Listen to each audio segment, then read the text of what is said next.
Hello, friends. I don't know how much I can do gym Nance, but as those of you who know me know, I love golf, and it is U.S. Open week, so very exciting week for sports. We've got U.S. Open, and of course, we've got Wake and Snake today. So for those of you who tuned in or tried to tune in earlier, had a little bit of a recording snafu. So my esteemed colleague Maximus and I are going to try again in the $2 today. We'll spend some time reviewing the $20 draft. I think we had five or six OWS subscribers join us earlier today. So we will, as promised, we'll review those teams, give some feedback. And I'm going to hop in here with my esteemed colleague Maximus as Mike is on vacation. So we're giving him a break. We're bringing in strong reinforcements. Maximus, how is life treating you today? Round two, ding, ding. Round two. How's life in Florida, my friend? Hot and humid. The humidity bomb is officially active in the afternoons down here for sure. And but yeah, I'm used to it. I've been here long enough, I guess, to be ready for the elements, so to speak, of the afternoon thunderstorms that pass really fast, and then it gets clear at night. How about you up in Atlanta way? Atlanta is good. When we recorded earlier today, it was thunderstorming here, and today now, as I'm sitting by a window, it's actually clearing up, giving me some more natural light. So I do love that. We are queued up in a $2, and it looks like it actually has just filled. Yep. So I would say let's be nimble here. We'll hop into this $2. We'll hop into this $2 lobby, and then at the end, for those of you who have tuned in and drafted with us earlier, we'll pull those teams. We'll give some feedback on those. I won't leave you hanging, and we'll go from there. So let's see who we may have in the lobby this time.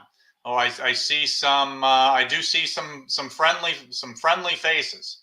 I see Steve, you there in the 10 hole, Pete in the 8 hole. I'm here in the 7 hole. I know Piano Teacher. I know McMahon joined us earlier today. I actually know Terry Rice from another Discord. So yeah, a lot of friendly faces in this room. Should be a good one. So we'll get through. We'll talk through some of the news that has come this week as we draft along. And for those of you who are watching with us live, if you've got any questions, anything you want to chat about, feel free to throw them in the Best Ball Plus Discord or in the comments here on YouTube. So, Pete, appreciate. Steve is a Floridian. He is a Floridian. It's hibernation time in daytime Florida. Yeah, it could be quite hot there. Us Georgians, we're not dealing with just that. Quite that yet. So, Pete, it looks like you're joining us in the 8 hole. We're glad to have you here as well. Maximus, I don't know if I've ever asked you. Are you a golf fan? Will you be tuning into the U.S. Open this week? No, I mean, I like the sport of golf, but yeah, I don't follow it these days. I just don't have the time. I know you and Mike are big golf guys, so I'm sure you're excited about it. But unfortunately, I don't have much to contribute in that field with you. Yeah. Well, no sweat. I guess we'll give a little, maybe a little teaser here. Mike and I have talked about doing OWS's first PGA show regarding the U.S. Open. And to be determined on that. As you know, Mike is on vacation, which is why it's you and me today.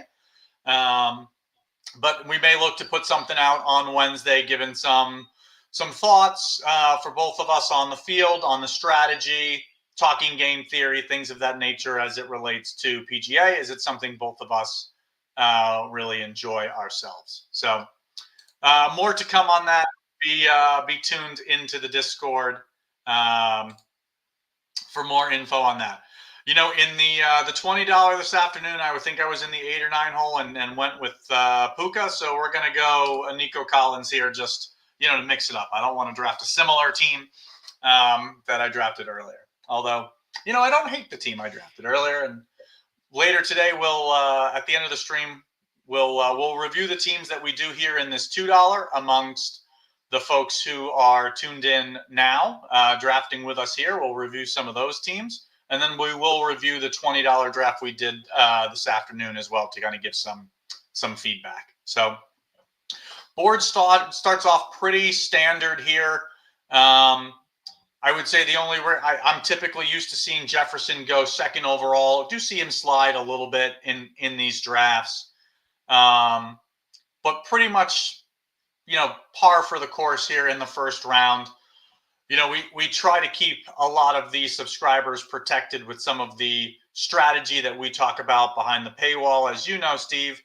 But, one of the things that I always like to point out, if you looked at the results from last year, even though it was a really running back heavy year, with really strong seasons from Saquon Barkley, from Derrick Henry, from Bijan Robinson, still 97 of the top 100 teams drafted a wide receiver in the first round. And even though Jamar Chase had a really strong season, it wasn't just him. There were, I think, 6 different wide receivers taken in the first round. So that's generally where I like to lean. I like to lean into the wide receiver early. Doesn't mean you can't get there with a running back in the first round. I do feel like it is a little bit of an uphill battle going that direction. So we've got some more stats for subscribers this season. Mike has started putting out his training sessions for this year. I have done a deeper dive into the previous, top 100 teams for the previous few years. We'll have some nuggets in training sessions as well as the summer progresses. So I see you went Nakua and AJ Brown. I like that start for you as well. I took your Puka from the last draft. We tagged into the ring. Yeah, I mean, I feel like there's some good promise there. As he enters his third year now. I like what we've seen. I like what we've seen from Puka, and I think I think adding to the offense is only going to help him with Davante Adams. I think take a little pressure off him, kind of replacing Cooper Kupp there in Los Angeles. And I think that'll be an exciting offense for 2025. Yeah, I love both of them. I mean, Sean McVay is such a wizard with definitely utilizing Puka in a number of ways all over the field and even in rushing scenarios. So he's definitely a multifaceted player. You always knock on wood for the health, of course, which is nothing we could do about. But if he's healthy, I think Davante Adams kind of, pressures the defense a little bit more. Like he can't be the only focal point. And I think that's going to unlock even more of his potential as he evolves in this offense. And is it his second year or third year for Puka? I think it's his third year. Third year, okay, yeah. I lean on Mike for all the big time obvious facts, but yeah, I'm pretty confident it's his third year. All right. Well, let's go Ty Freak, I guess. Let's roll the dice. Yeah. I got Xavier Worthy in our last draft, who I had not taken in any of my drafts yet. It just so happened he's either always taken when I want to take him, or sometimes the ADP, it's a little early.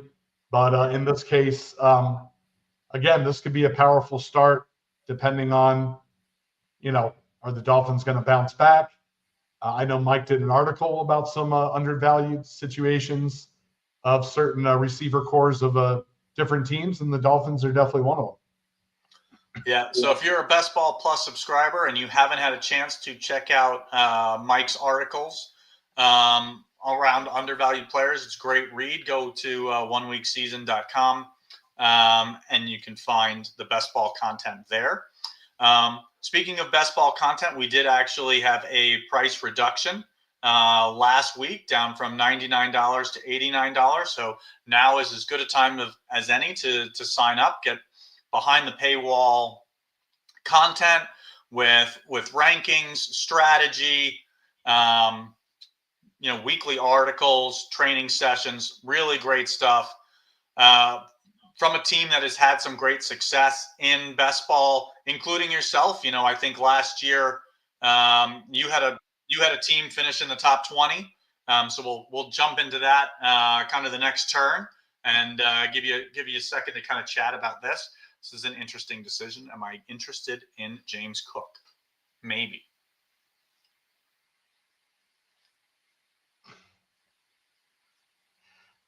I don't have a ton of James Cook.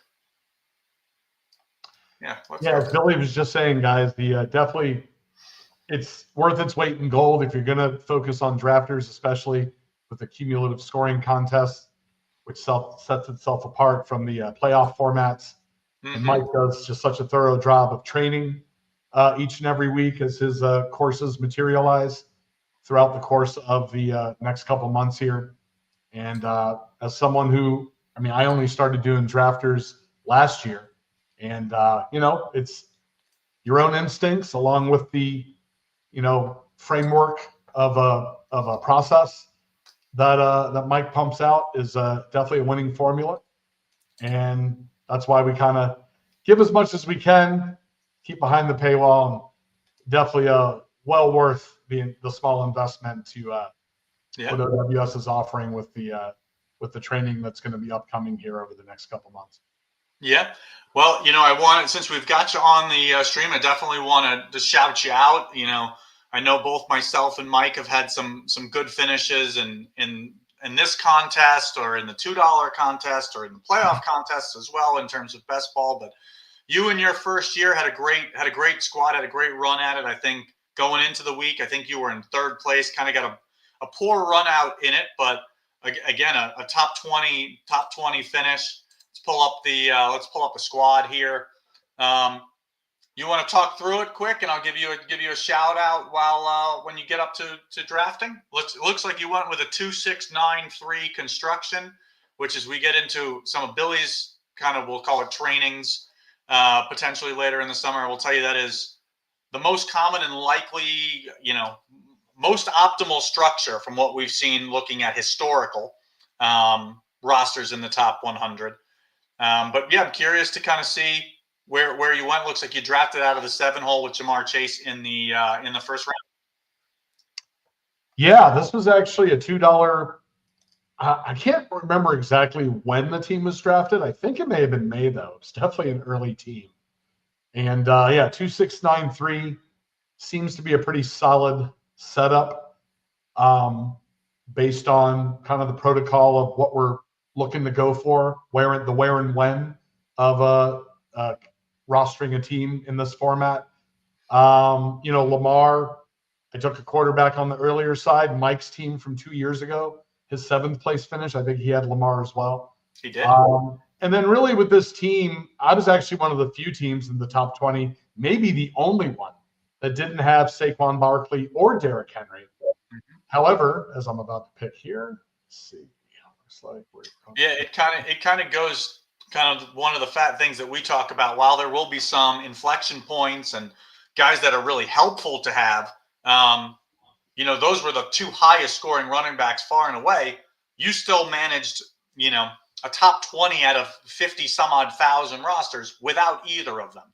So it really goes to show that just the strong construction, the fundamentals of things that, the OWS team here does a great job of teaching and teaching you how to fish, not telling you who to pick, but kind of giving you the framework on how to build, when to pick certain types of players, certain structures of builds, how that can turn out to be a great success for you. Yeah, you nailed it. In spite of the variance of a couple of aspects that may have been adverse to the overall teaching and construction, it was definitely a testament to that roster construction could still hold its own and be able to compete with some of the in this case some of the running backs that definitely they were able to avoid injury for the most part, and they were on very good offenses, and even at their advanced ages. Give me a second here. Go with. Yeah, you're back on the clock here. But yeah, no, great squad, great result. I know we had several other OWS subscribers with teams in the top. I know we had multiple in the top 40 or 50. I think Dank had a top 20 team as well, another contributor. So yeah, very, very exciting. Looking forward to more strong stuff from the OWS community this year. Personally, I think our edge is even larger this year based on the run out that we had last year, where I think you'll see running back be likely prioritized too much. I think the pendulum will swing too much into prioritizing running backs. Let's see where I want to go here. Yeah, I just did something with my last pick to always be aware of, and that is I took 2 running backs with the same bye week. So I just have to be careful going forward to not duplicate that again. I think it's okay to have, a few duplicates here and there if it makes sense on somebody that you want, but definitely, guys, be mindful not to go overboard there with the bye week situation, which I just did. On a small level. Yeah, certainly not a roster crusher. Just I wouldn't draft another week 14 running back out of your next probably 4. I think you probably need 4 other. It can't be that. Matt X, yes, we are finally on. We appreciate you hopping on. Apologies for the snafu. I think I didn't hit the correct record button. I've done plenty of these streams, and it was funny enough because we got messages like, "You're not live." And Maximus and I were chatting, and we were like, "It looks like it's live. I see a counter going. It looks like the normal screens, but no." So appreciate you guys hopping in and giving us a second chance here today. Not to worry, my fellow esteemed colleague Mike, aka our normal host, will be back next week, and things will likely run a little bit smoother.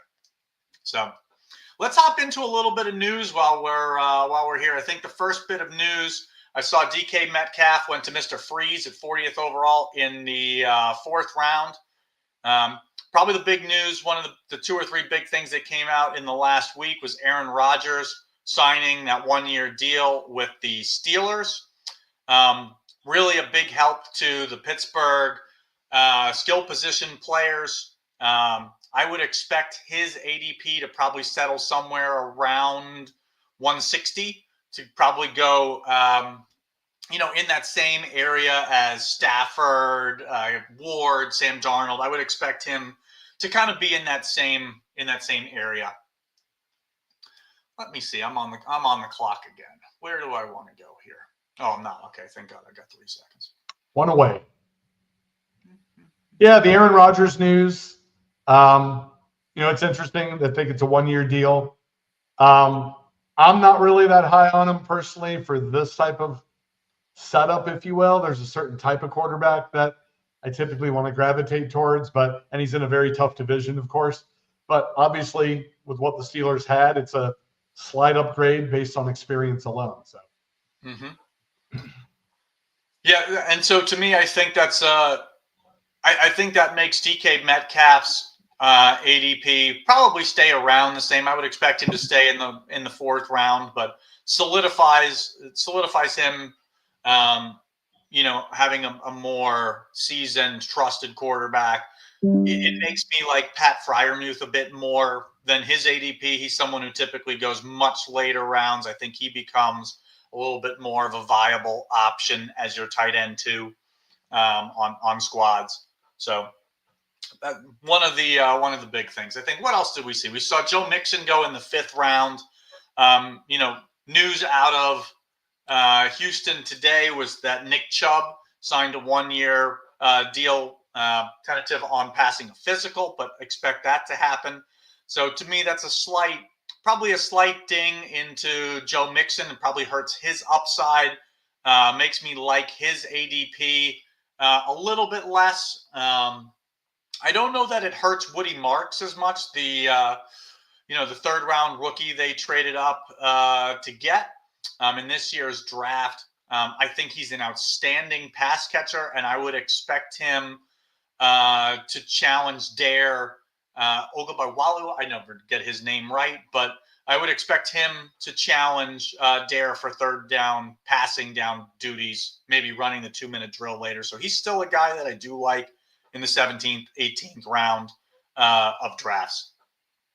Might be someone I try to grab late with Nico Collins, try to lean into that Houston correlation. But we'll see what the draft board brings. I see you're on the clock again. Okay, I think I want one more round. Who I'm looking for quarterback wise. We'll go ahead. Pretty good spot for Mr. TJ Hawkinson. Yeah, I would agree with you there. So last round, I took Josh Downs.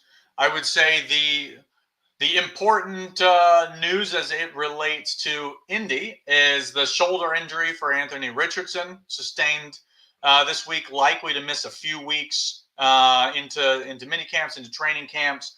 So to me, that makes it the most likely that we'll see Daniel Jones likely to start the season, or at least starting training camp, getting the reps as the one.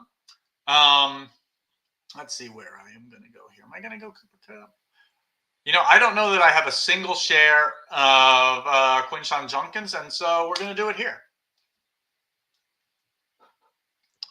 Rookie running back out of Cleveland with with the Nick Chubb news with that signing. Obviously, still have Dylan Sampson that they drafted as well.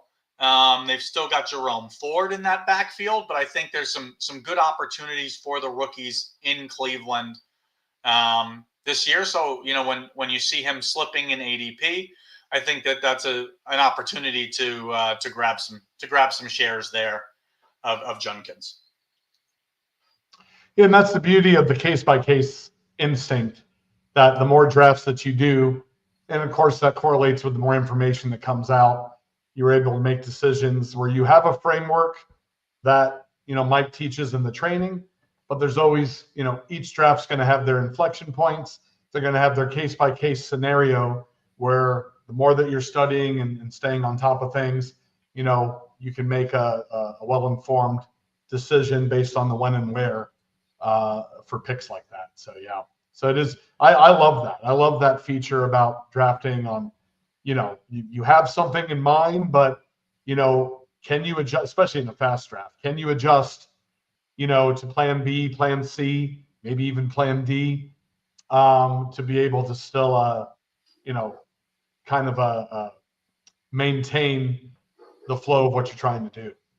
Yeah, no, you nailed it there. And I think that I really like the fast drafts, especially in the $2.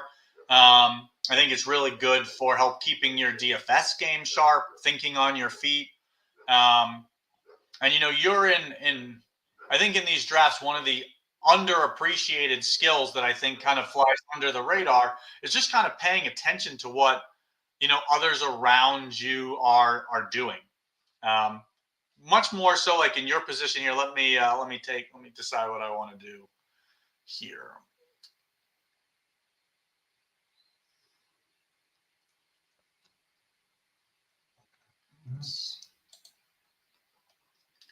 Let's lean in. We're going to really lean into Houston here with Nico Collins and Higgins. So strong possibility CJ Stroud's going to be in my future, but we will see.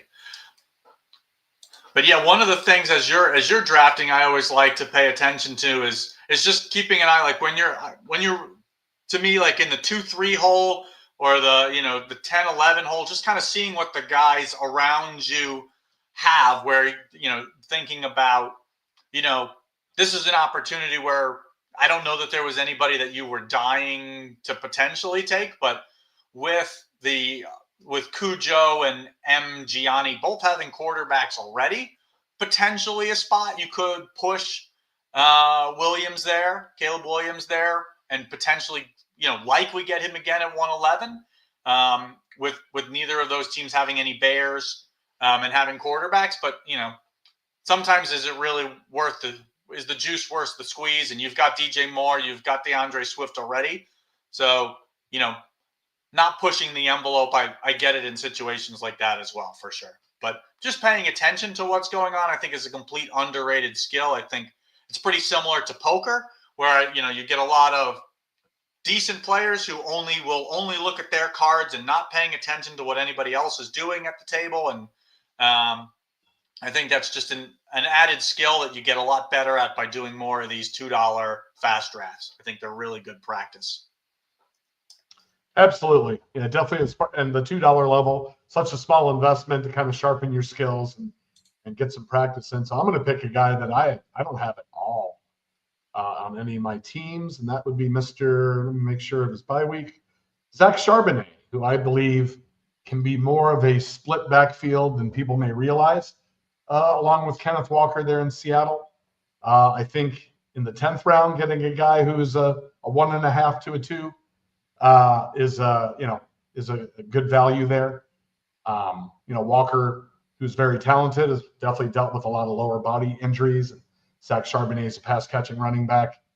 I trade as well, and with Sam Darnold at the helm now in Seattle, I do. He's one of those players where just so happens I haven't drafted him yet, like you were just saying with one of your guys, I think a couple rounds earlier. And I thought it was a good opportunity to continue to fill. I'm a little light on the receivers, but the 4 that I do have are all heavy hitters if they're healthy. So I'll have to catch up later in the draft, which that's the beauty of it. You're able to do based on what the room's given you. Yeah, I mean, you've started out with 4 elite wide receivers, all with different bye weeks. That's strong, and I think this is probably a build you end up with 8 or so wide receivers and time to fill them in, in the last 9 rounds. You've got a good start here and some working on some running back depth. I like that you've, added some additional depth, made sure it's not week 14 buys. I like that. I leaned into Tajay Spears about a round or half a round early, try to pair him with Calvin Ridley, just kind of give me another team stack to kind of target in terms of correlation there, with 2 Titans, have 2 Houston Texans on this build, some opportunities to add some additional correlation later with some other guys. So that's kind of where I'm at in terms of my build as well. I think it's key to kind of have a plan for as the draft evolves, kind of see what's there, and but also to be nimble, because as you see, you will get sniped. Guys that you thought might be there don't end up being there, and so just being able to be nimble, to think on your feet, to kind of see how the board is presenting itself, I think is really key. Yeah, piano teacher just swiped me inadvertently. I was looking for that to be my second quarterback in JJ McCarthy having Hawkinson, but that's okay. We'll yeah, I mean, that's one of those. Steve, that's one of those things. I think as we keep doing more drafts, I'm seeing JJ McCarthy get pulled up a lot at this 122 to 124 range pick by the Justin Jefferson drafter, just knowing that it's unlikely it's going to make it back to him. I've seen that happen quite a bit. Trying to decide if I want to push this, what I want to do here. I think I'm going to go Ray Davis and kind of it's something that I like to do with not generally with my number 1 running back, but kind of shore up a backfield with Cook and Ray Davis on the same team. It's something that we've talked about in trainings. I think I'm more apt to it than Mike, but it's something that I really like to do, and fine with several quarterbacks that I think could make it back to me here. Herbert, Stroud, Cam Ward, all guys that are strong on my build. So if 1 or 2 of them go at this turn, I felt like it was worth it. I didn't think I would see Ray Davis.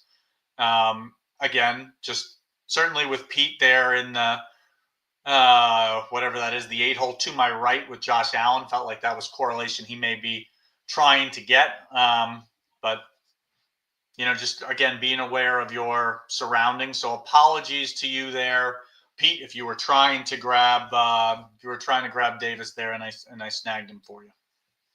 But one of the things that I always find interesting, in these things when you've got a lot of folks drafting along, there's no collusion going here. I'm trying to win. Just what I mean. I'm not trying to do any favors for subscribers. I'm certainly not trying to be a jerk, but I'm trying to build the best team I can, and I would expect the same from anyone else in the drafts. So something Mike and I always like to try to give as a disclaimer if we've done a few drafts together, like you and I are doing here.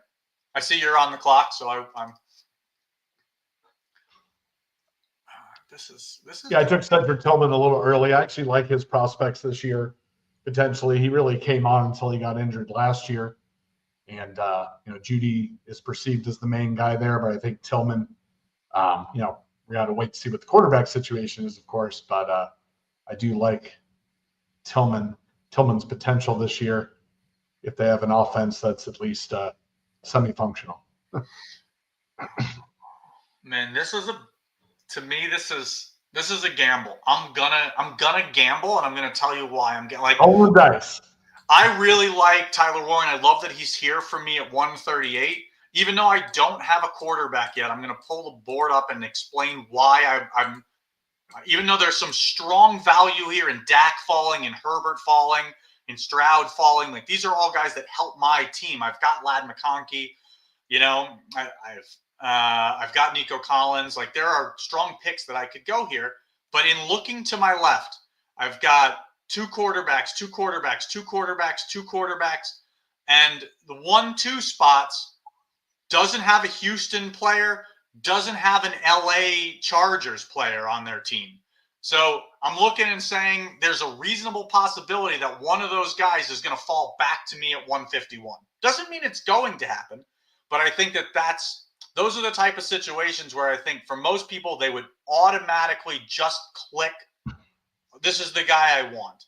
And he's there past ADP. Doesn't mean it's going to happen and I'm going to get them both to fall back to me. But I felt like there was a possibility that it might.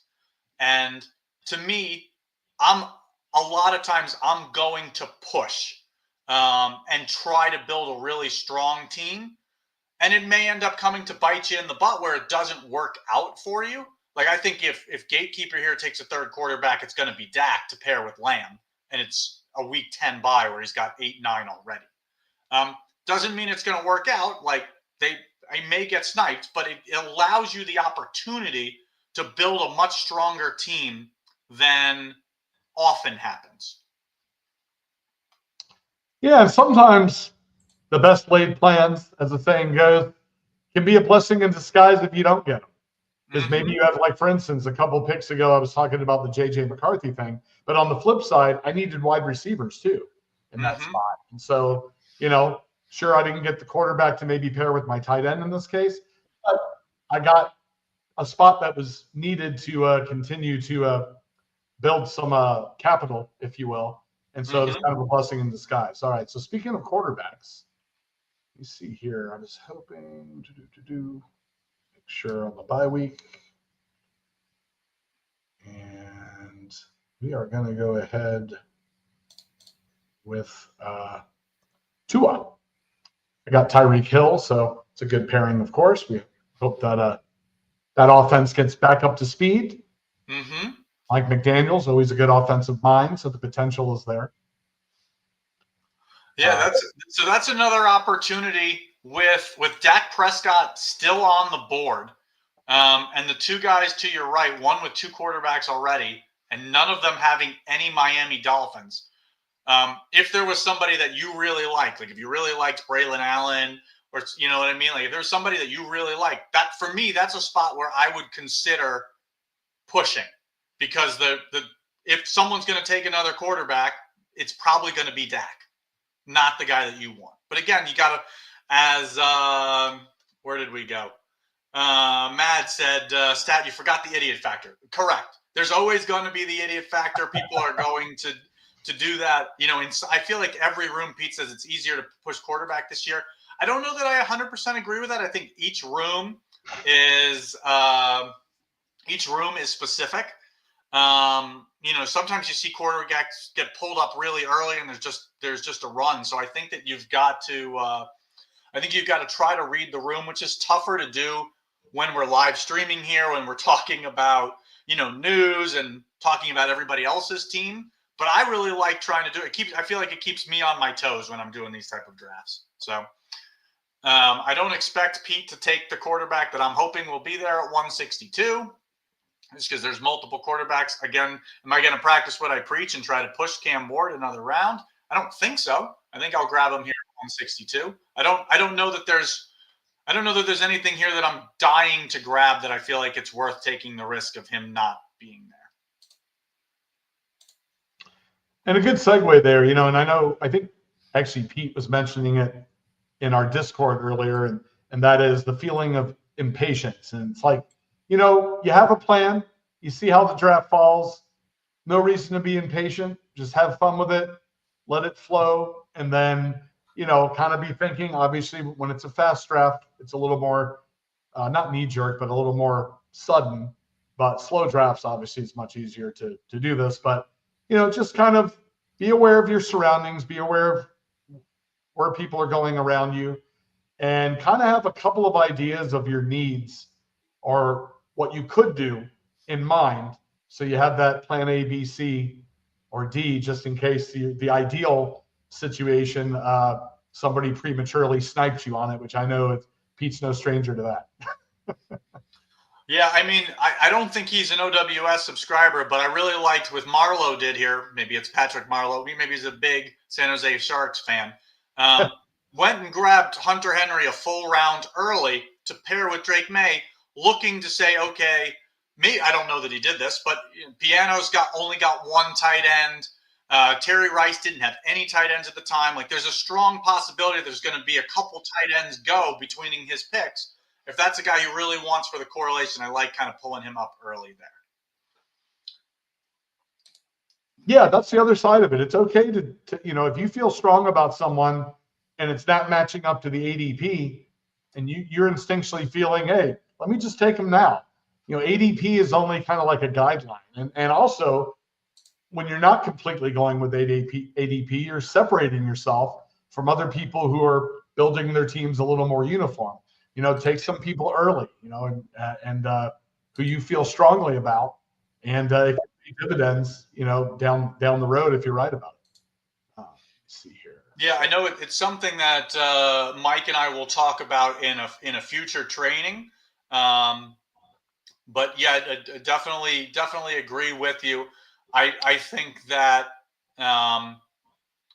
it's probably a little bit more important, believe it or not, in early rounds, just because you would be so shocked at how common certain pairings of players are. For example, I'm just going to scroll up to the board. Like Jamar Chase, for example, at this 101, he's paired a ton with guys like Jackson Smith-Njigba, Marvin Harrison Jr. You know what I mean? Like these same similar wide receivers, T. Higgins, like he's paired a ton with those guys at the turn. You know what I mean? Chase goes basically 101 almost every time. And then it's the same slew of guys that he's paired with. He's hardly ever paired with guys like Mike Evans or Xavier Worthy, because these guys almost always go in this half of the draft over here, and they never fall to 48, 49. So to me, if you want to be more unique, that's a more unique pairing that I would personally want to lean more into. A little probably later in the season as we get more into August. I find that has more importance, just because the ADP has really settled into where it will likely finish, close to that, unless there's really big news. But yeah, I mean, I think that's a great shout in terms of not being a slave to the ADP. If there's someone that you really like, being willing to take him a few rounds early. Let me pull up my team and let me decide what I want to do on this next.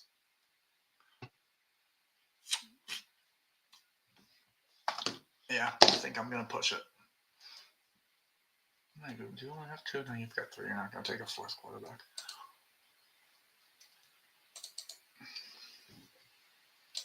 Where are we? We've got a 2, 5, 6, 3. We started out. We could use another wide receiver probably. Let's take a look at what best available is. Do I want to grab Chigo Okonkwo here? Maybe.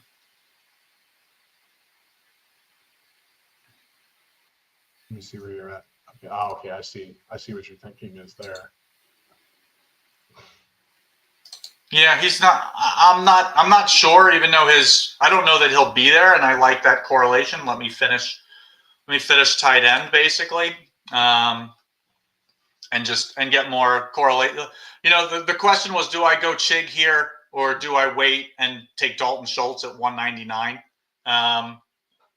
to pair with Stroud for me? It'd be my third. That was kind of the thinking. I have more Schultz than I have Okonkwo in drafts. So again, just looking to be a little bit different. Yeah. This is a build where if Giddens or Marks makes it back to me at 199, I'll probably lean into either of those with just how the rest of this team is shaping up. For me personally. Well, one thing I'm seeing with your team is, and just to note people, where Billy took his tight ends, definitely a position that you don't have to feel impatient about. You know, if you don't get one of those early elite guys, which to be honest with you, I haven't been doing too many of like the Trey McBrides because I just feel he's a little too early for my taste in ADP. You're talking about a guy who, you know, he had hardly any touchdowns at all last year, and that's what we're looking for. I'm sure the variance will correct that to a certain extent, but productive player. But his ADP is such to where it's very unlikely, except to diversify profile. If you're going to max out this tournament, of course, it's always good to have a little exposure theoretically. But the tight end spot's one of those where, you know, you can take your time, not feel impatient about it. There's a lot of late round targets that are viable. And if they're on good offenses, they can definitely contribute to that position for you. Yeah, no, agree. Okay.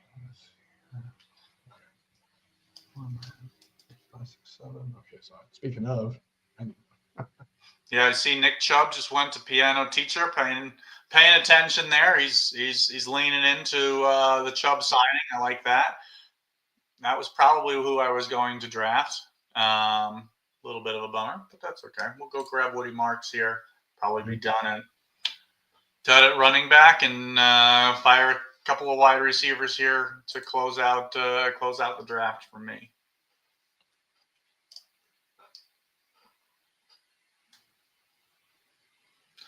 So Pete giving you some props here. Yeah. Oh, good to have a backup plan. Good to be nimble when you're doing these drafts, kind of getting an idea of, you know, what teams might do. But, you know, again, as Madso points out here, you know, people do random things. People are weird with their drafting, people are doing goofy things all the time. So just kind of trying to think through, what if this were to happen? What if this guy I think is going to be there goes? What does that leave me for other options? So yeah, great points there, Madso and Pete. If you guys haven't already, if you haven't subscribed to the 1 Week Season YouTube channel, please give us a sub. Please give us a thumbs up and a like. It really goes a long way to drive traffic, and we enjoy keeping this content, weekly content, best ball content free. As we get into the regular season, we will continue to have lots of free daily content, both on Twitter, aka X, as well as YouTube. Both myself and Maximus, we both do weekly shows there. Maximus, you're more FanDuel focused. So we really try to hit all of our audiences. I know you're on the clock again, Steve, so I will take the bug out of your ear. All right, I'm going to be nice. I'm going to play nice. Well, no, actually, you have your 3 tight ends. Okay. Well, yeah, Nick Schultz. It doesn't bother me.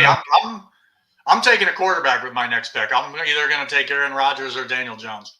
I actually prefer Theo Johnson. I like his. Yeah. He's got some potential this year with Wilson, and then maybe eventually Jackson Dart entering the fray there. And that completes my tight ends. So see, guys, there's you can go really deep with tight ends, even 18th round, and that Theo Johnson's a legitimate starting tight end, at least at this point. Yeah. Giants. Two. Yeah, a lot of guys over here to my left have 2 quarterbacks. So I think that if I'm interested in grabbing another, this is probably where I do it. I don't know that they make it back. I don't know that I have a preference between Rodgers or Daniel Jones here. I've got more Indy with Warren and Josh Downs, so I'll probably lean into Daniel Jones here. But Aaron Rodgers would have been totally fine with Freiermuth there, and easy enough to grab actually Calvin Austin's gone already, but Wilson is there. So there's late stacking options for both.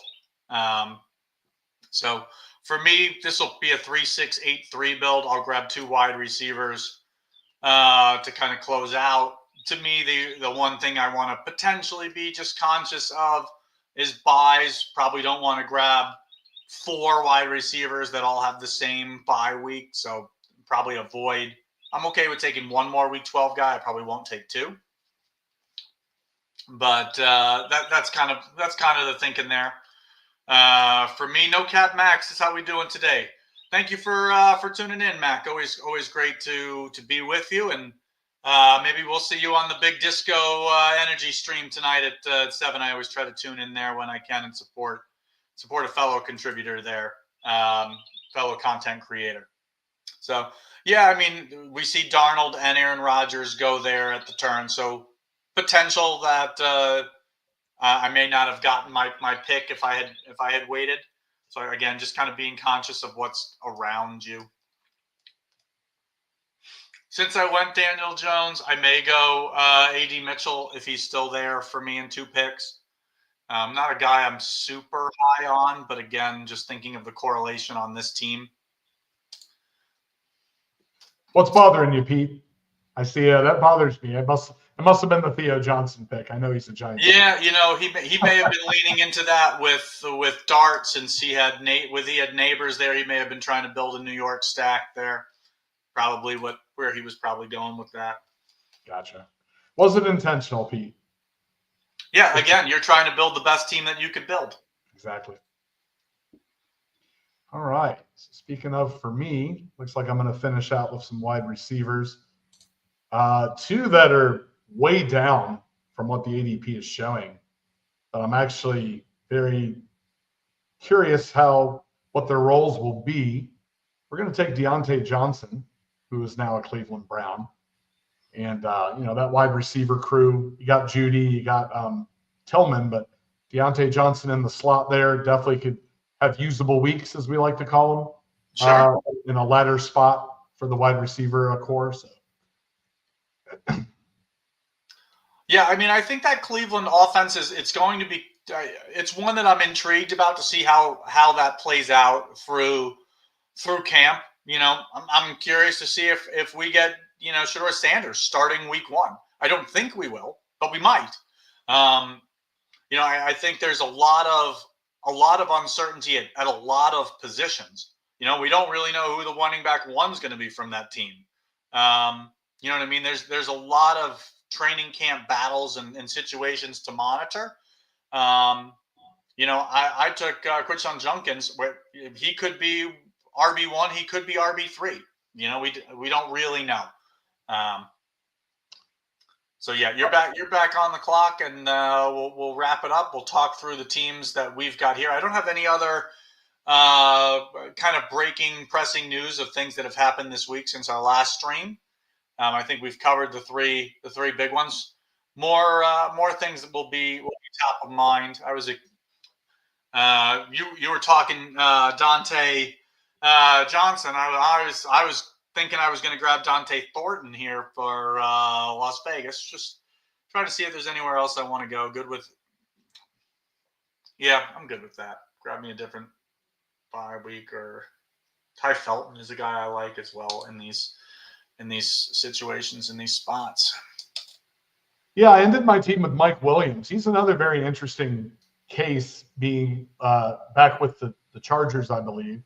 Yep, And he is. we don't know if Keenan Allen's going to go back to the Chargers or not. But, Mike Williams as the last wide receiver pick could legitimately be a wide receiver 2, along with Trey Harris, kind of that 2-3, along with McConkey. And and of course, he's familiar with that offense already. So interesting how that'll play out with him, and if they're going to retake Keenan Allen back, or what's going to happen with him. Yeah. Well, it looks like Milkman still got one more pick to go, but let's go right to left, and we'll just talk through the teams in this draft. We'll pivot over to the $20 main draft we did this afternoon with the scheduling snafu in terms of recording, and then we'll wrap up and get to it. So, Steve, I've got you here. You went 2-6-9-3. For those just listening in and not watching on YouTube, he's got Caleb Williams and Tua Tagovailoa at quarterback. Running back, Chuba Hubbard, Travion Henderson, DeAndre Swift, Zach Charbonnet, J.K. Dobbins, and Jerome Ford. So we've got some more correlation there with DeAndre Swift to go along with Caleb Williams. Running back, you go Puka Nacua, A.J. Brown, Tyreek Hill, DJ Moore, Hollywood Brown, Cedric Tillman, De'Ami Brown, Deontay Johnson, and Mike Williams. So get some more correlation there with DJ Moore to go along with Caleb Williams, as well as Tyreek Hill to go along with Tua. And then you wrap up with tight end. You have TJ Hawkinson's, Isaiah Likely, and Theo Johnson. I find on my Tua teams, I find myself taking Malik Washington a lot in this 20th round for some additional correlation, but I don't mind Mike Williams here at all. So I like this build. I think the only, and you called it out, I don't love with my first two running backs being the same bye week, but I think they're both late in the season. You could see Charbonnet develop a bigger role depending on what happens with J.K. Dobbins, who I believe is still an unsigned free agent. Depending on where he ends up, he could have a bigger role. So, overall, I like what you did here. I like the correlation, strong construction. I like this build. Thank you, sir. Yeah, again, like we said in the beginning, Henderson is somebody that's interesting too. Henderson is capable of being a 3-down back with the Patriots. I know they have Ramondre there, but I'm definitely high on the potential of Henderson in a Vrabel type of offense. So that'll be interesting how that plays out. But yeah. Overall, I think for a fast draft, it was I'm not hating myself for anything. So. Yeah, no, I think you did fine. I think we all make. I'm not saying you made a mistake. I think we all make some mistakes or clicks, and that's totally fine. So we're gonna move over to Pete G, who's in the chat here chatting with us. So Pete, appreciate you drafting along. Pete goes 3-6-9-2. Josh Allen, Geno Smith, Jackson Dart. Don't mind taking a shot on Dart late there for a third quarterback. It's a spot where I don't know that you need a third quarterback when you grab Josh Allen in the top 3 or 4 rounds, but I don't mind it at all. So running back, he's got Kenneth Walker, Najee Harris, Travis Etienne, Rico Dowdle, Jalen Wright, Devin Neal. Cujo is in the disco. Cujo, I didn't realize you were a Best Ball Plus guy too. Apologies, I didn't recognize the name. We will do your team next. Thanks for the shout. Running back, I like pairing Geno Smith with Kenneth Walker. I like that correlation there. I think it's the only Seattle piece that Pete was able to grab there on the team, but I don't mind that. Again, similar situation. You've got some more established guys with Walker, Najee Harris, and Travis Etienne. And then you've got some roles with some more questions with Rico Dowdle, Jalen Wright, Devin Neal. Be curious to see. What happens. Let me see. We've got. Oh, you know what? I was talking Geno Smith and Kenneth Walker, just a brain fart. Obviously, Geno Smith's on Las Vegas now, not on Seattle. So, great catch. I think someone in the chat, Mad So caught me on that. Yeah, great shout there. And then he goes wide receiver. He's got 9 wide receivers. Malik Neighbors, F1 with Terry McLaurin, Chris Olave, Jaden Reed, Darnell Mooney, Jack Beck, Tyler Lockett, Ray McLeod, and Curtis Samuel. Like having some correlation there with Buffalo, with Josh Allen. Got some correlation there with Jackson Dart, with Neighbors there as well. I like that. And then additional at tight end, he goes Brock Bowers to get some correlation with Geno Smith, which I claimed he didn't have because I'm an idiot. And Dalton Kincaid to pair with Josh Allen. Yeah, I don't mind this. Generally, I am in favor of 3 tight end builds, but I don't mind this. You use the draft capital on Brock Bowers in the second round. Yeah, I mean, I think that if you're going to spend the draft capital on a Brock Bowers, on a Trey McBride, generally in the second round, like I'm okay with 2 tight end builds. And Dalton Kincaid's kind of he's great because he pairs well with Josh Allen on this. I think that's fine. I don't like waiting much later than Dalton Kincaid for your second tight end if you're only going to go 2. So yeah, I like this as well.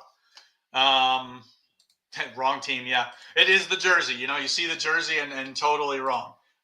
Stanley, can I take a look at Gatekeeper? I absolutely can. I'd be happy to give feedback on all of them.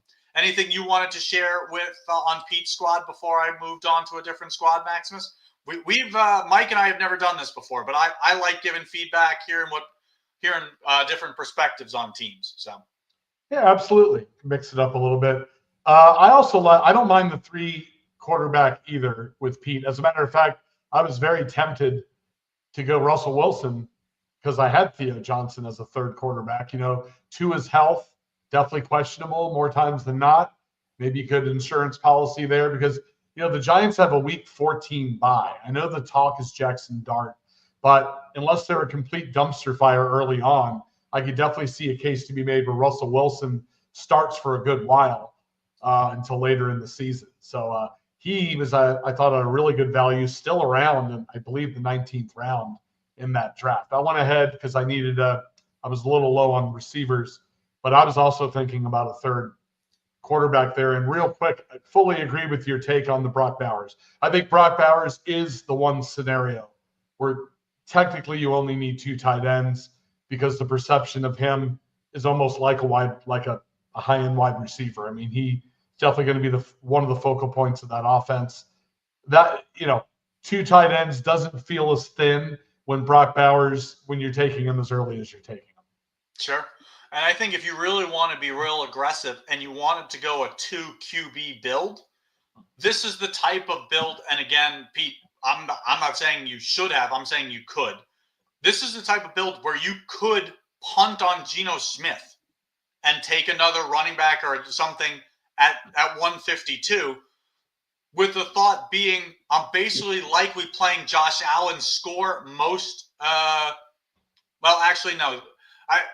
Jackson Dart may not be starting by week 7. So not a situation I would do that. But I think that's something to be cognizant of. If you're going to go 2 QB build and it's going to be someone like a Jackson Dart, you want to make sure your main quarterback has a later bye.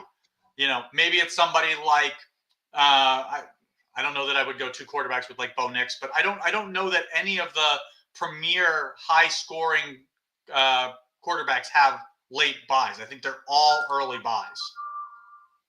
So something to kind of keep in mind. So let's hop over to Cujo. Let's take a look at what he did here. Cujo goes 2-6-9-3. Jalen Hurts, Jared Goff at quarterback, like that. Yeah, maybe a little early on the second, but I don't mind it because I know you wanted to pair with Amon-Ra there, so I like that. So you've got James Conner, Brian Robinson, Ramondre Stevenson, Rashad White, Braylon Allen, Justice Hill. So yeah, I mean, I like Connor a lot. I think he's a really strong value with where he's being drafted. Brian Robinson, Ramondre Stevenson, likely to start the season as the RB1s on those teams. And then you've got some upside there with Braylon Allen, Rashad White, Justice Hill. I don't mind that. I think it's likely that running back's going to be your weakest spot on this team, but yeah, I don't mind that. No Cap Matt giving a great shout out here. Jalen Daniels, a week 12 bye. Yeah, that I think if you're going two quarterbacks and you're going Jaden Daniels and Jackson Dart, I think that's a situation where that's viable. Good shout there, No Cap. Running wide receiver, he goes Amon-Ra, Drake London, Xavier Worthy, the rookie Ted McMillan, Rashad Bateman, Josh Palmer, Wan'Dale Robinson, Isaac Tesla, and Elijah Moore. For those of you who have tuned into these streams before, know that Tesla is a guy that I'm really high on. Would have been someone I would have taken if he wasn't taken at that spot. Would have probably tried to grab him at the next turn for me. So I really like that. I like this. I think this is really great construction. Good correlation with Goff, Amon-Ra, and Tesla. I think that's really strong. For me, again, it's not the end all be all. You've got Hurts here at a great value, falling to 62. Maybe it's a spot where you're considering Dallas Goedert later to get some correlation, but again, not something you have to do. Hurts gives you that rushing upside, specifically with the tush push, where you don't necessarily need wide receivers to be with him. So yeah, no, I don't mind this team at all. And then at tight end, you go Laporta, Jawan Johnson, Ben Sinnott. So 3 different bye weeks there. Again, more correlation with Laporta. I like this team. Strong wide receivers. Happy with the quarterbacks. I think you've got some good depth at tight end behind Laporta. I think some things breaking your way, or Brian Robinson or Ramondre Stevenson holding the job and overperforming with some rookies behind them. I think this could be a very strong team. So Cujo, I like this build. Thanks for drafting along with us. I don't know if there's anything I would change. Pete, any feedback for Cujo that you have on this squad? He definitely got Sam Laporta at a really good value initially. Laporta dropped pretty good in this draft. It's interesting. Out of all the elite quarterbacks, I've noticed Hurts dropping quite a bit in the last few that I've been doing. I'm curious why that is, but because the rest of the elite guys, Lamar, Josh, Jaden, they've all pretty much stayed around their ADPs. But I noticed that Hurts has been, in a good way, that's good news to us, but slipping quite a bit. So, sometimes you don't have A.J. Brown, you don't have Devontae Smith, but if he's slipping that far, and it's a value and you don't have a quarterback yet, I still think it's worth taking him. You got Dallas Goedert later that you can pair him with as far as that aspect. So it is interesting that I've been seeing just my own experience and looking at some of the rooms recently that Hurts has been dropping slightly a bit. Yeah, I was I don't want to say surprised. You certainly could have. I thought that was a spot where you might take Hurts here at 58. Yeah. To me, I feel like Hurts and Burrow are the 2 guys that I see out of the top tier of guys that tend to fall. Just because Burrow, especially, like, people want to pair him with either Jamar Chase or T. Higgins. Occasionally you see some pairings with Chase Brown. But since Higgins and Chase Brown and Jamar Chase tend to all be on the left-hand side of the board most of the drafts, they all, Chase is almost always going 101. And a lot of times you'll see T. Higgins go somewhere between 20 and 30, and the same with Chase Brown. So if Burrow doesn't get taken at this you know, 4 or 5 turn and he kind of slips past the Higgins drafter, a lot of times he'll come all the way back to the Higgins drafter. Just because people want to draft him with the correlation. And I think you see that a lot with Hurts. You know, if the Barkley or the Devonta Smith drafter isn't taking him, a lot of times you'll see him fall towards more the AJ Brown drafter. You do see him go unstacked more often than Burrow, just because he has that rushing upside, specifically with the tush push, where he can have really strong games and not bring a wide receiver along with him. So, who else do we need to do? We need to do gatekeeper. We need to do piano teacher. We need to do milkman. We got to do me. So let's do gatekeeper. Let's move our way down. 3683. He goes Baker Mayfield, Trevor Lawrence, Anthony Richardson. Yeah, don't mind that. Three quarterbacks. Obviously, the news with Anthony Richardson with his injury has kind of seen him fall a good bit in drafts the last couple rounds. You know, he was going in the 150s, 160s the last couple of months until that news. Now you see him going later than that. I mean, his ADP is down to 193 now. I don't mind that. You know, certainly if you've got we'll get to it. Let's look at right here at running back. You go Josh Jacobs, Joe Mixon, Tyrone Tracy, Rachel Tootin, Miles Sanders, Zach Moss. So you've got Josh Jacobs there as your anchor. Joe Mixon, you know, right around ADP. Tyrone Tracy, I think, has got some upside. I prefer him to Cam Scatterboo personally. Yeah, I mean, I think you've got some upside here at running back. Let me make sure you've got the Tootin correlation with Lawrence. I like that. Leaned into even more in that correlation at wide receiver with Travis Hunter. You go CeeDee Lamb, Garrett Wilson, Travis Hunter, Chris Godwin, Jalen Noel, DeAndre Hopkins, Dontavion Wicks, and Trey Tucker. So, yeah, you've got the correlation there with Chris Godwin to go along with Baker Mayfield. Leaned into it there with Trevor Lawrence as well, with Tootin and Travis Hunter. And then at tight end, you go Jonnu Smith, Jake Ferguson, and Dalton Schultz. So, yeah, I don't mind this at all. I like the construction. 3683 I think is very viable.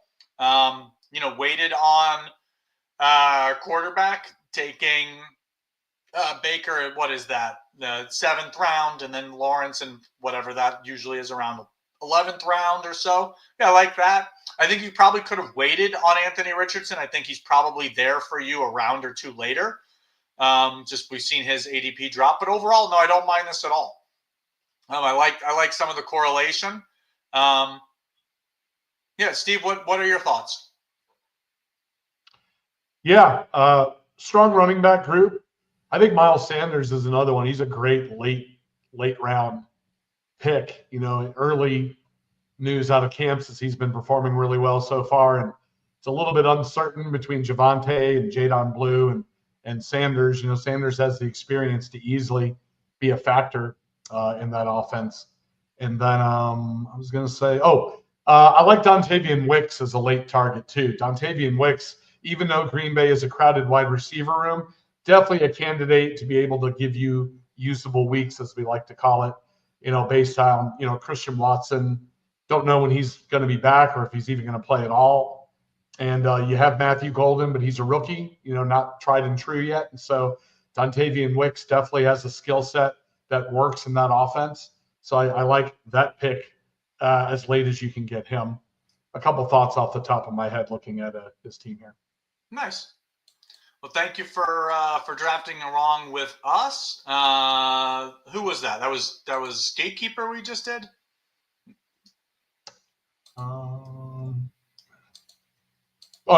Was it Cujo or Gatekeeper? It may have been Cujo. Let's do piano. Let's do piano teacher here. All right. So he goes 2-6-9-3. Kyler Murray, JJ McCarthy. I like that start. Both guys that I personally like a lot. We go Chase Brown, Amarian Hampton, Tony Pollard, Roshan Johnson, Will Shipley, Nick Chubb. I like that room as well. I think you've got some upside there in terms of some good starting running backs with Chase Brown and Tony Pollard. Likely, Omarion Hampton has the potential to be a starting running back as well. And then, you've got some good situations there, with Will Shipley. I think he's a great pick at his ADP. Roshan Johnson, I'm not really sure what the situation is going to be like in Chicago. And then Nick Chubb with the news today, signing with Houston. I like this running back room as well, Piano. Let's see. Wide receiver room. Justin Jefferson, Jalen Waddle, Jordan Addison really leaning into that J.J. McCarthy correlation with the Vikings. Trey Harris, Luther Burden, Jalen McMillan, Michael Wilson, Pat Bryant, and Ty Felton. Really leaning into the wide receiver room of Minnesota. Ty Felton is a guy that I really like a lot as a 20th round dart throw. Maybe a little heavy on the Minnesota wide receivers. For me, I may like to see maybe someone different than Jordan Addison there, but I don't mind it. You just got so much of your wide receiver stock into Minnesota where you're likely only getting one usable score out of those three on a given week. I feel like it's unlikely you're going to get 18 to 20 point scores out of multiple Minnesota wide receivers most weeks. But I don't mind it. I like the construction. And then you go Trey McBride, Sanders, and Kmet at tight end. So you've got some correlation there with McBride and Michael Wilson to go along with Kyler. I like that. I think this is a good construction, good foundation. I think this is a good team as well. No mistakes. This early in the season, you're really just kind of drafting based on paper and upside. But no, Piano, I think you did, pianist, my apologies. I think you did a great job here as well. No Cap Mac, how often will we be doing these streams? We do these streams every Monday. Generally they're in the morning. We actually recorded in the morning, had a little bit of a snafu where it didn't record. So Steve and I came back for round 2 doing a $2. We usually do a $20. M. Johnson, Mike, and I do those almost every Monday morning. We'll be live on in X/Twitter to me still, and on YouTube. But so thanks for tuning in. And then I think we promised we would quickly review. I know we're a lot longer than usual, so Steve, if you need to drop, no problem. I am going to pull up the draft from earlier and look at those squads as well, because we promised we would do that in the Discord. So let me close this window, make sure I'm pulling the right screen. And I've got that up on screen now. So this was the $20 draft we did this morning. Had a couple of folks in the Discord, McMahon, Black Swan, you, and Pete. So let's start with McMahon. We'll work our way left to right. He goes 3-6-8-3. Jalen Hurts, Tua Tagovailoa, Jackson Dart. James Conner, DeAndre Swift, Tyrone Tracy, Jadon Blue, Kareem Hunt, Emmanuel Wilson at running back. So I like I like the quarterback room here. I like taking late shots on Jackson Dart, specifically on Malik Neighbors' teams. I think that's a great way to lean in. I love that you've got Tyrone Tracy on this as well. A great team to have Jackson Dart. You've got you've got Jalen Hurts here correlated with A.J. Brown. I think that's really strong. And you really leaned into the correlation on this build with Tyreek Hill and Jonnu Smith. So I really do like the correlation on this team, McMahon. I think this is really strong.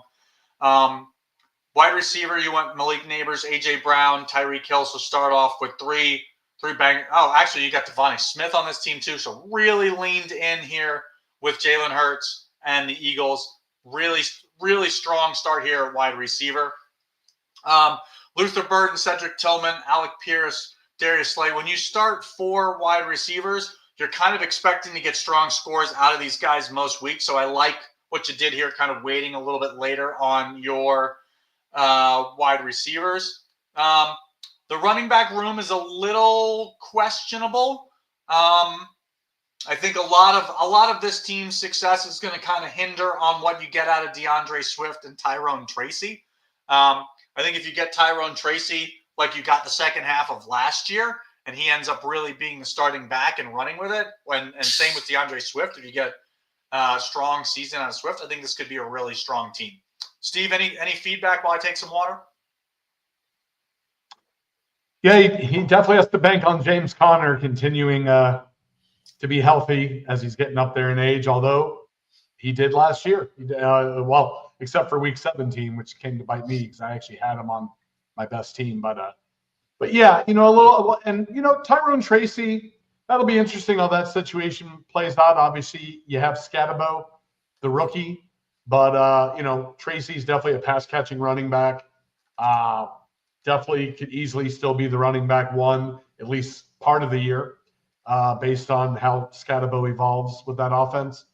So, yeah, I mean, otherwise a little light there, but overall, it's funny, all these 3 quarterback builds. Now it's making me jealous. I should have taken a third quarter on the team I just did, or the team I did in the $2 one. But, yeah, overall, I think it's solid. I mean, the wide receiver room, a couple speculative players down the stretch that will be interesting. I like Alec Pierce as far as a deep threat that can give you usable weeks. He does spike throughout the course of the year. We'll have to see who the quarterback is, I guess, but at that point in time. But yeah, otherwise, overall, I don't have too many problems with it. Yeah, last year, last year you saw almost, you didn't have, you had very few, we'll say, 4 quarterback teams last year in the top 100. It was a lot of 2 quarterback and 3 quarterback builds. And I think depending on the construction and some of the things we'll talk about a little bit more, try to keep that stuff behind the paywall. I guess another little niblet here, a little teaser, is that Mike and I are going to do a couple of these wake and snake type formats that'll be strictly behind the paywall. So we'll talk a lot more strategy. We can get into a lot more thoughts around construction and things like that. I'm just trying to give high level stuff, but I don't want to talk too much strategy or things that the paid subscribers that we're talking about in Discord and in strategy videos and things of that nature. So that was Milkman. Let's do Pete. We'll work our way out. We can end with me, and then we'll wrap up and call it a show. Pete goes 3-6-9-2. Geno Smith, Bryce Young, Tyler Saw out of New Orleans. This is a build I may have considered a 4th quarterback. This is a build I may have considered a 4th quarterback. Just with what you decided to do. I like at tight end. I don't mind going 2 tight ends with Brock Bowers there, waiting until Jontavian Sanders. I guess you're banking on him having a strong year, which is fine because you're banking on Bryce Young as well. So you at least correlated that there. I don't mind that. You go Ashton Genty, Brian Robinson, Cam Scatabo, Ramondre Stevenson, Justice Hill, Devon Neal. So you've got some New Orleans correlation there as well. And Ashton Genty along with Geno Smith. So you leaned in with Vegas there as well. So good correlation with Vegas and Carolina.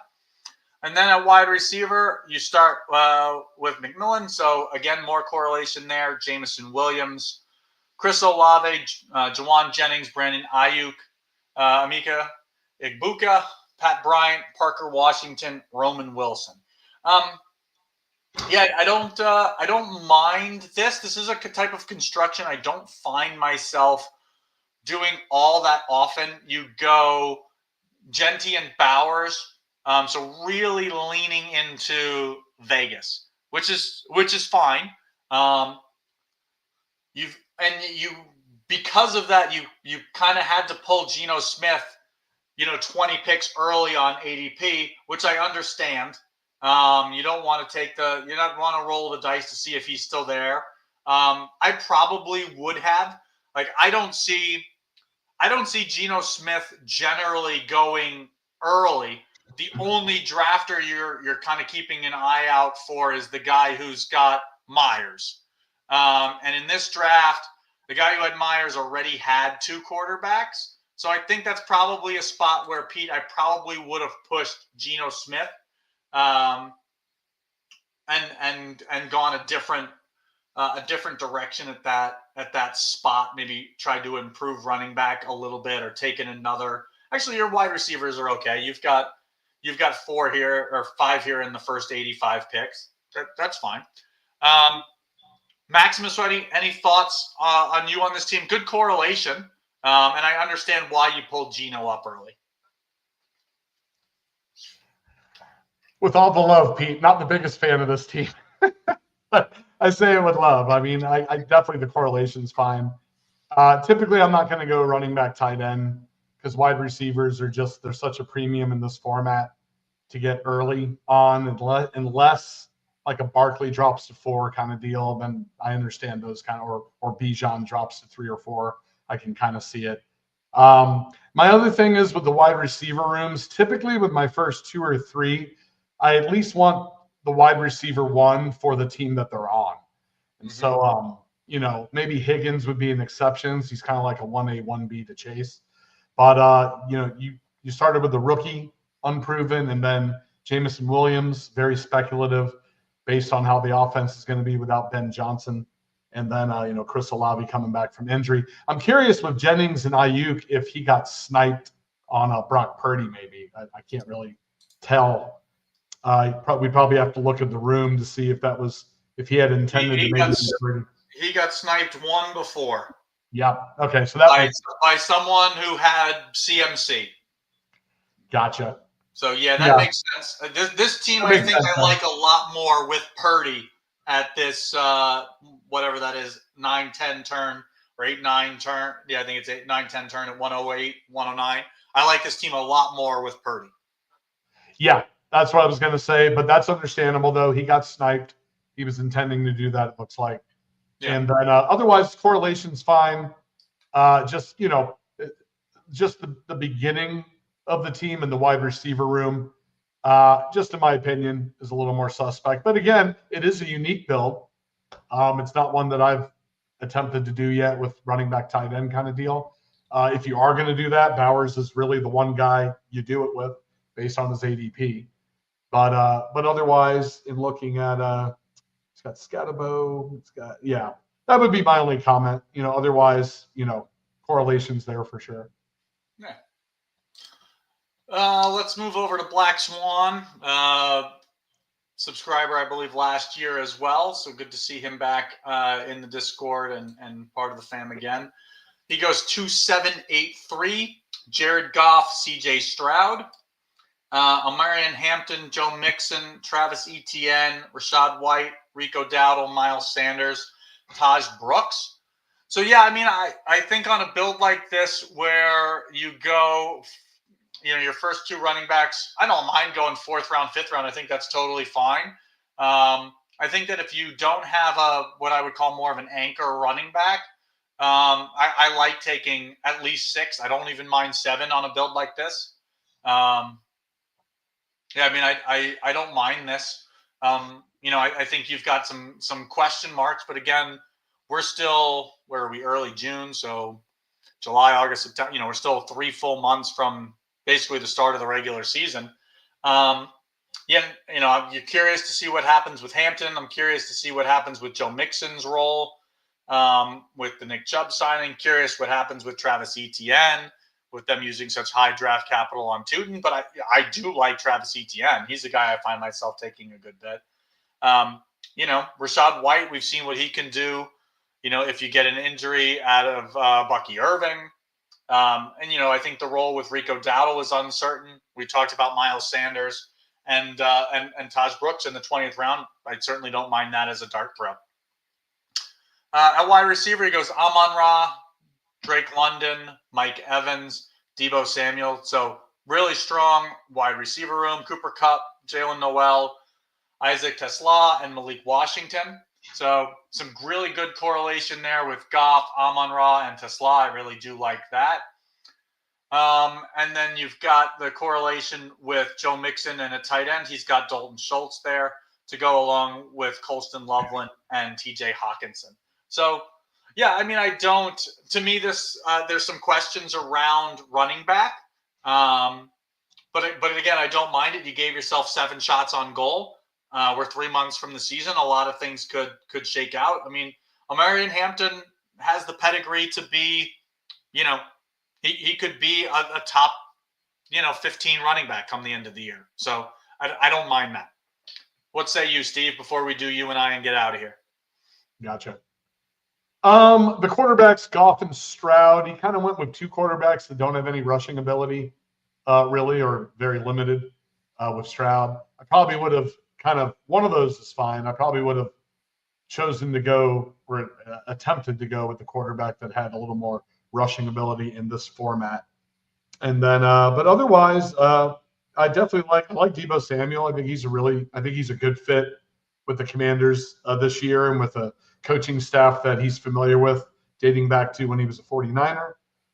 And looking here, Malik Washington. You mentioned him earlier. That wide receiver room, it's one injury away from him potentially really having a role as the season develops. So definitely a great, late wide receiver dart throw, and maybe not even a dart throw. I mean, he may be completely involved in that offense when it's all said and done. Yeah. I like it. And yeah, I mean, I think of all the teams that we've looked at, I think everyone really did a great job of what they could, I think even Pete, who you and I had some questions about. I mean, it's tough when you've got this plan in place. You've got 2 San Francisco wide receivers, and you get sniped right in front of you. That's what makes these fast drafts really, really difficult. I mean, it's a crappy situation. In a slow draft, you get 8 hours to kind of think about how can I recover? How can I pivot? To do it in 30 seconds is much more difficult. So, but yeah, I mean, I like what we've done with all the teams. Let's look at you and I, Steve, and then get out of here. Steve, you go 2-6-9-3, Caleb Williams, Justin Herbert, Kenneth Walker, Travion Henderson, Quinshon Junkins, Isaiah Garendo, Roshan Johnson, and Kendre Miller. Yeah, I don't mind the quarterback room. I like taking shots on 2 quarterbacks with rushing upside. Those are both guys that I find myself drafting a good bit. Kenneth Walker, expecting a strong year out of him this year based on what we've seen out of camp. So I don't mind him kind of being your RB1. Travion Henderson, I think, could give you some strong ceiling depending on what shakes out there in New England. Same with Judkins. We don't really know what that room looks like in Cleveland, so I like that potential. And then you've got some really strong upside guys. I mean, we saw what Isaiah Garendo did last year in his limited opportunities, So I like that. And then, rolling the dice with Johnson and Miller. Miller, we could see what he does if he could stay healthy. So I don't mind that running back room at all. I like the correlation with Johnson and Caleb Williams. So I like that. And then a wide receiver, you go Brian Thomas Jr., Ladd McConkey, Xavier Worthy, DJ Moore, Stephon Diggs. I mean, that's a killer start at wide receiver. I love that. And then you wait a little bit later, which I think was a smart play when you've invested so much draft capital early in those first 4 wide receivers. Keenan Allen, DeAndre Hopkins, Tyler Lockett, Deontay Johnson. I like it. Got a good mix of good mix of some upside with some solid guys there. And then at tight end, you go Mark Andrews, Dallas Goedert, Jawan Johnson. Yeah, I mean, I like it. You got good correlation with Chicago, with both Johnson and DJ Moore. And then you grab Keenan Allen late. And then, Justin Herbert, I like that with Lad McConkey. I think on a build like this, you could have, instead of Jawan Johnson, I think you could have leaned into either of the potential options at tight end for the Chargers in the 20th round. I don't mind that, but I don't mind what you did. So I think this is a good build. I think I prefer me if I'm doing this and I'm late, I'm probably taking Disley here in the 20th round, and probably going wide receiver or running back at this pick instead of 202 going Jawan Johnson, just because you've got a really strong option in Mark Andrews. But overall, again, it's 30-second picks. Like, it's easy to nitpick and say, but overall, I think you did well. And we're gonna get to me. I'm sure as shit I made mistakes. I go 3-6-8-3. I almost forgot this team because it was 5 hours ago. I go Bo Nix. Actually, why don't you do my team? I don't have to do my own team. Of course, I think I did fine. I got to see it good enough, but let me see. So we got Bo Nix, Jordan Love, and Cam Ward. So you went the 3 quarterback route there. I wasn't trying to go 3 quarterbacks. I got Jordan Love, 10 picks past ADP, and then Cam Ward, 25 picks past ADP. You just happened to be there, and I had Calvin Ridley already in the build. It just kind of seemed like this is an opportunity to take a third quarterback with correlation. But yeah, I don't know it's a build I needed a third quarterback. Right. Well, I love Bo Nix. I mean, especially since you have Cortland Sutton. I think that offense is going to continue to evolve with Sean Payton at the helm there. Bo Nix definitely down the stretch looked like a quarterback and he's got the rushing ability to be reckoned with. Then you have a great 1-2 punch at running back, Derrick Henry, and I believe that's Kyron Williams. Mm-hmm. I like both those choices. I mean, they're on offenses. They're good offenses. They know the coaches know how to utilize these two, and they both can be workhorses, and actually are. Then you have Jalen Warren. I can't really see. Oh, Braylon Allen. Okay. And then Jalen Wright is another one. I like Jalen Wright. Devon Achane can be fragile, with how he's used. And I think Jalen Wright, at least at the moment, maybe the next man up there. So, and of course, he's also got speed, which is the Dolphins' MO. And so, he's one flinch away from really being involved there. It's a great late round running back pick. And then I would have liked Audric Estime better if there wasn't some of the other news, J.K. Dobbins meeting with the Broncos. I'm curious if that's going to turn into anything. If it doesn't, I really like Estime. If it does, then you got kind of the signature Sean Payton crowded running back room. I hated last year having to watch between Jaleel McLaughlin and Audric Estime and, who was going to be the hot hand at whatever given point. But again, he's also a late round. I mean, where you got him at is completely fine. And then you managed. This is a really good team here. I mean, you managed to get Henry and Kyron, and then you still managed to what I was telling Pete about earlier is get the wide receiver 1 for said team between Puka and Sutton, and of course you have the correlation with Nix, and Calvin Ridley's another one. Now with Cam Ward at the helm. That could be a better situation for Ridley with the coaching. I think Matthew Golden would be the only one. I remember we talked about it at the time. I don't know if I would have gone at the spot where you took him, but in saying that, you could very well be the one that's right when everything is said and done as a rookie. How LaFleur is going to be able to utilize him when he gets comfortable enough. And then you have Noel, you have Rashad Bateman. I do like Bateman. I think Bateman just got a contract as well. So that's always good news with somebody like that in a receiver room. And then on your tight ends, I'm fine with Tyler Warren. I think Tyler Warren is very athletic tight end. I think somebody typed in our chat earlier, he could be this year's Brock Bowers. Don't know if I go to that extent, but there it is. But I could definitely see broadly the athletic potential there. Tucker Kraft makes sense, obviously, with Jordan Love.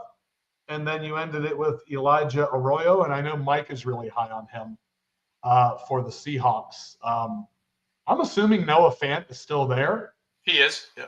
But I mean, Elijah Arroyo definitely apparently a very athletic tight end, and it wouldn't be a stretch to see him take the lead in the tight end room there. So yeah, no, I like the team. I think he did a good job there. Yeah, and there are worse 20th round picks. I think in hindsight, I think looking at the team, I think the only thing I do different if it's a slow draft, I think that if I'm going to take Derrick Henry and Kyron Williams, where I'm basically going to be banking on scores from them most weeks, I don't need 6 running backs. I think that was an opportunity, whether it's Warren or Allen or Wright or Estime, I think one of those would make more sense to be a wide receiver just because I took 2 running backs in the 2nd and 3rd round. Like, I don't hate this wide receiver room, but I think, instead of Warren, if I take a wide receiver there at 89, like to go along, like I don't mind Nakua and Sutton and Ridley, and then basically kind of banking on a score from either Golden or Reed every week to go along with Love. Like, I think if you go wide receiver there at 89, like I don't know who's there at 89, but whether it's Shaheed or Higgins or Trey Harris or Darnell Mooney, like are all there. Like, I think I like this team a lot better with one more strong wide receiver. But yeah, I mean, it's the 32nd draft. I don't hate it. So, we've gone. There. I actually do like Shaheed quite a bit. A lot of people may forget that at the beginning of last year, before the injuries, Shaheed was really operating as the wide receiver 1, I thought, more than Olave was. When they were really kind of the first 2 or 3 weeks, the Saints were firing on all cylinders. So I like Shaheed where he's at currently, because between him and Olave, either one of those can be the wide receiver 1 on a given week for that team. Yeah, absolutely. Well, Maximus, I appreciate you joining. We went about 30 minutes longer than Mike and I typically go, but I think it was good to do something a little bit different, put our own little flavor on it with little roster reviews, and always great to connect with you. Is that I should have shouted this out early. Is that a Pink Floyd hat or nice? Well, for those of you who are listening in, really appreciate you joining us today. Don't forget to check us out over at oneweekseason.com. For those of you who are subscribers, look forward to seeing you, both Maximus and I, in the Discord and around the site. And Mike and I will be back again next Monday. But thanks again, Mike. Steve, great to see you, and looking forward to next week, everybody. 1 week season.